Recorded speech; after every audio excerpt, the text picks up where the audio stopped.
So guys, sana masarap ang gising natin today. So eto na nga, paalis na kami ng Busan at pabalik na kami ng Seoul.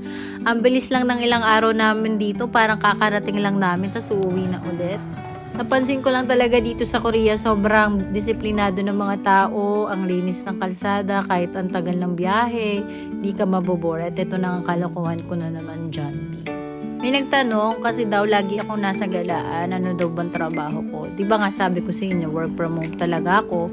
Kaya after namin gumala, pagbalik sa hotel, doon ako nagtatrabaho.